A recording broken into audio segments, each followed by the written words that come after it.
চৌদ্দগ্রামে drain, নর্দমা, খাল আবর্জনামুক্ত ও দখল উচ্ছেদ অভিযান। চৌদ্দগ্রাম প্রতিনিধি মোহাম্মদ লাবলুয়ের তথ্যচিত্রে দেখুন ডেস্ক রিপোর্ট।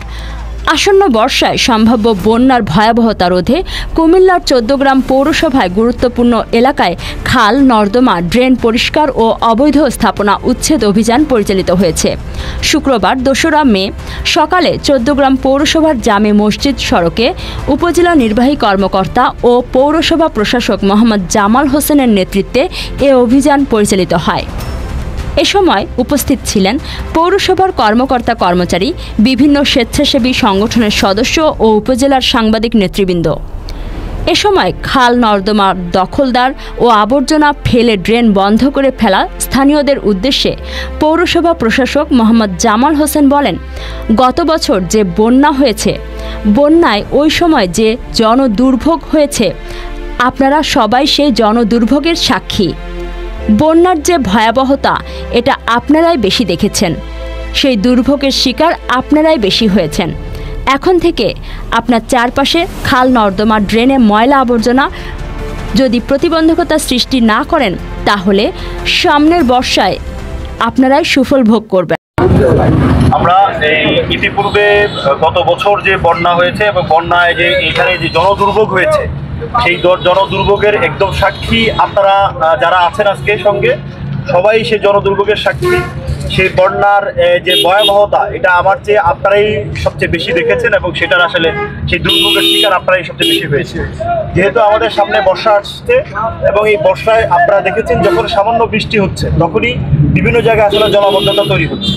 তা আমরা এখন বর্ষার শুরু, এখনো পুরোপুরি বর্ষা শুরু হয় নাই, তাতেই যদি সামান্য বৃষ্টিতে জলাবদ্ধতা শুরু হয়, তাহলে কিন্তু এই আবারও আমরা যখন সামনের যে বর্ষা আসবে বা আমাদের যে ইতিপূর্বে ভারত থেকে যে পানি এসছে, তাতে করে আমাদের এই চৌদ্দগ্রাম যেভাবে ডুবে গিয়েছে, আমার মনে হয় সামনের বার আমরা যদি সচেতন না হই, আমরা যদি আমাদের ড্রেনেজ যেগুলো রয়েছে, খাল যেগুলো রয়েছে, এগুলো যদি আমরা একই সাথে পরিষ্কার না করি এবং জনগণ যার যার জায়গা থেকে তারা যদি সচেতন না হয়, তাহলে আমাদের কিন্তু আরো বড় দুর্ভোগ এবং আমাদের আরো বড় দুর্যোগের মোকাবেলা আমরা করতে হবে এবং সামনে আমরা দুর্যোগের শিকার হব। এবং জনদুর্ভোগ ইতিপূর্বে যা ছিল তার চেয়ে বেশি পরিমাণ জনদুর্ভোগের সৃষ্টি হবে বলে আমরা এখানে আশঙ্কা করছি। এই আশঙ্কা থেকেই আমরা আজকে চৌদ্দগ্রামের পৌরসভার সকলকে নিয়ে, পৌরসভার সকল কর্মকর্তা কর্মচারী সহ এবং আমাদের যে চৌদ্দগ্রামবাসী সকলকে সাথে নিয়ে, সেখানে আপনার ভলান্টিয়ার থেকে শুরু করে আমাদের যারা সম্মানিত সাংবাদিকরা রয়েছেন, সকলকে সাথে নিয়ে, স্থানীয় জনগণকে সাথে নিয়ে আমরা আজকে একটি পরিষ্কার অভিযান পরিচালনা করছি। সেখানে আমরা একটি ড্রেনকে হাতে নিয়ে আপনার প্রায় 2 কিলোমিটারের মতো একটি ড্রেনকে আমরা আজকে প্রথমে এখানে পরিষ্কার অভিযানে নিয়েছি। তো সেক্ষেত্রে আমরা আসলে আজকে আপনাদের মাধ্যমে এই চৌদ্দগ্রামবাসীকে আমরা আসলে একটি মেসেজ দিতে চাই, যেটা হলো যে আপনারা যেহেতু সাথেই ছিলেন, আপনারা দেখেছেন অধিকাংশ ড্রেন যেগুলো আসলে ভরে গিয়েছে, ড্রেনগুলো যে প্রতিবন্ধকতা তৈরি হয়েছে, সেগুলো আমরা দেখেছি যে যারা হয়তো কোল্ড ড্রিঙ্কস খেয়েছে বা প্লাস্টিকের যে বোতলগুলো আছে, বোতল ফেলেছে, তারা বাসাবাড়ির যে ময়লা আবর্জনা রয়েছে সেটা একটা পলিথিনে ভরে ড্রেনের ভিতরে ফেলে দিয়েছে। আমরা দেখেছি যেহেতু চৌদ্দগ্রাম একটি আপনার সীমান্তবর্তী উপজেলা এবং এখানে মাদকের প্রভাবটা বেশি, আপনারা দেখেছি সেখানে একই জায়গায় 92টি পেন্সিলের খালি বোতল আমরা সেটা পেয়েছি। এখন আমার আসলে এই উপজেলার যারা জনগণ রয়েছে, নাগরিক রয়েছে, তাদের কাছে আমার প্রশ্ন, আসলে এই যে বোতল বলেন, আপনার চিপসের প্যাকেট বলেন, যেগুলা আপনারা দেখেছেন, এই প্যাকেটগুলো আসলে কারা ফেলছে? নিশ্চয়ই আমরা যারা এখানে ভোক্তা যারা, তারাই সেটা ফেলেছি এখানে। সুতরাং আমরা যদি নিজেরা সচেতন না হই, আসলে এই পৌরসভা থেকে বা সরকার এটা প্রতিবারই আসলে অভিযান পরিচালনা করে এটা পরিষ্কার করা সম্ভব না। আমি আপনাদের মাধ্যমে পুরো চৌদ্দগ্রামবাসীকে সহ সারা দেশকে আমরা এই মেসেজটি দিতে চাই চৌদ্দগ্রাম থেকে, যে আসলে জনগণ যার যার জায়গা থেকে, অবস্থান থেকে তারা যদি নিজেরা সচেতন না হয়, সরকারের পক্ষে বা কোনো পৌরসভা বা কোনো কর্তৃপক্ষের পক্ষে বা উপজেলা নির্বাহী অফিসারের পক্ষে আসলে এইগুলো প্রতিদিন পরিষ্কার করা, পরিচ্ছন্ন রাখা এটা আসলে সম্ভব না।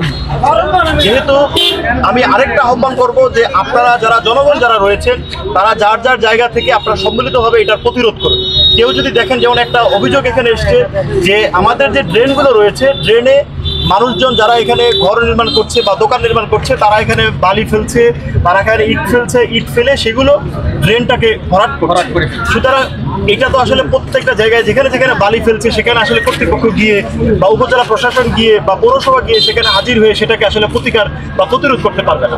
তা আমার মনে হয় আপনারা যেহেতু তার যে বালি ফেলা, বালি তো ফেলছে আসলে একজন, বোতল ফেলছে একজন, চিপস খেয়ে ফেলছে একজন, কিন্তু এটার এই দুর্ভোগের শিকার কিন্তু হচ্ছে পুরো 14 গ্রামের সবাই।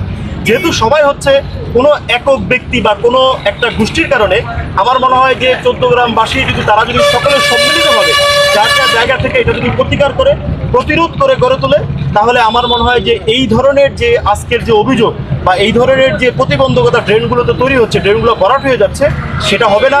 এবং এইখানে যে বন্যা বলেন বা বর্ষা বলেন, বর্ষার যে দুর্ভোগ সৃষ্টি হয় সেগুলো আমরা সেটা থেকে আসলে মুক্তি পাবো।